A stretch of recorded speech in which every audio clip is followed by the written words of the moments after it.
The update is finally out, and oh my god, is it good. There is so much in this update. It was definitely worth the 9 months wait. This video was recorded during stress testing, so bugs you may encounter in this video may not be in the final release. Content is completely subject to change, however, most of the stuff in this video will remain relevant once the update releases.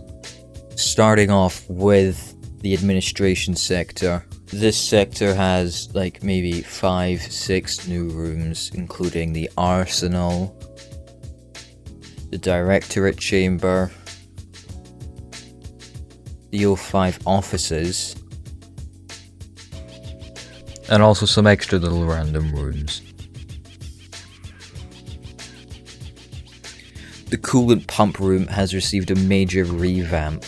There are now 2 entrances instead of just 1, and the coolant pumps themselves have been separated to make gameplay more interesting.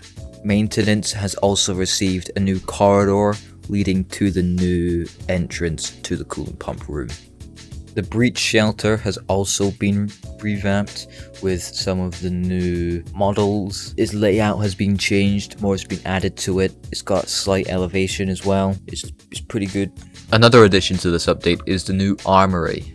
Armory has received a major revamp, including multiple new rooms, like the briefing room, the hangar, and the revamped shooting range. Spawns have also now been fully separated with an entirely new RRT spawn, MTF spawn, and SD spawn. The tram area has also been revamped with new chairs and a little room. The CI base has also been expanded with a new corridor leading to the vent from the spawn. Also a new chamber for CI raid groups and stuff. And also a mini cafeteria. SCP-457 has also received a chamber rework. It has an elevator and a mini viewing area which you can bring up and down depending on keeping it contained and testing. SCP-457 itself has also received new changes. It is now, not significantly, but it is noticeably faster. SCP-076 has also received a completely revamped chamber. This chamber is about the same as the old one in terms of length and size, but there are now multiple rooms to the chamber, and each room has been completely decorated with the new props and infrastructure which is present in the new lower CON-X. Also in this update is the new 610 containment chamber.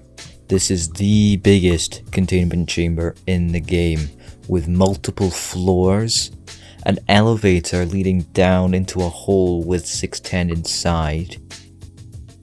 It has its own armory, it has cosmetic testing rooms, and its viewing deck is absolutely gigantic. You cannot understand the scale of this without being there to see it. As mentioned previously, Lower CON-X has received a complete remake. This remake was long overdue. The old CON-X was really outdated, but now it is looking amazing. The design of the new Lower CON-X is completely brand new and fits really well with the rest of the site. There are now new buildings littered around the site called armories.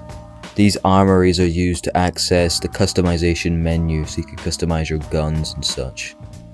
Now it's time to head into the first major part of this update, the new UI. As you can see, there's a new hotbar UI, a new sidebar UI, a new leaderboard UI, also new radio, new settings, and most notably, a new main menu. I'd like to preface that this is not the only new UI. Almost every single piece of UI in the game has been changed. The next major part of this update is the customization menu. This menu allows you to customize your weapons with attachments, which currently aren't functional. You can also switch to a tab which allows you to customize your character to make it look different from others. None of the systems have any real functionality apart from appearance, but Part 2 will have functional weapon attachments. Also in the customization menu is a shop. This shop can be used to buy dev products such as 076 tickets, and can also be used to buy one life items such as health packs. For these shops, you need a special currency which you can earn through playing the game, or you can buy them with Robux. SCP-714 has been completely revamped. This revamp grants better immunity against biological SCPs like 049 and 008. This immunity still allows you to be killed though, but you cannot be converted into SCPs such as a 049 zombie. Whilst the ring is on, you also cannot sprint or jump. One of the new SCPs added in this update is SCP-1056. This SCP allows you to change your character's size from big to small. Minutes is what allows you to turn big, and seconds is what allows you to turn small. If you turn either too big or too small, you will have a heart attack and die. SCP-394 is another new SCP in the update. This SCP slowly makes you skinnier and then slowly burns you. Once you are fully burnt, you will just die. Another new SCP in this update is SCP-310. This SCP is a candle which, when touched, will set you on fire. Whilst on fire, you will take burn damage, but you will also get a significant speed increase. If you touch another player whilst on fire, you set them on fire too. The second to last SCP added in this update is SCP-569. This SCP is a floating skull which will slowly turn you into a marble figure when you're close. You can recontain this SCP by either shooting it, or you can use the recontainment lever in its chamber to freeze it to death. SCP-610 is the final and biggest SCP of this update. This SCP is a giant event within the site, which can be activated by CI. A separate video will be made about SCP-610, so I won't go into a lot of detail. But SCP-610 has 4 variations. It has the tank variation, the scarab variation, the spitter variation, and the mauler variation. Each of these variations have unique abilities. The event starts in Lower CON-X, and once the hive mind reaches entrance zone, the event will end and a nuke will start. This video showcased so many new features that are coming with this update, but this video doesn't even showcase every single one. There is still so much more in this update that you should go in-game and explore.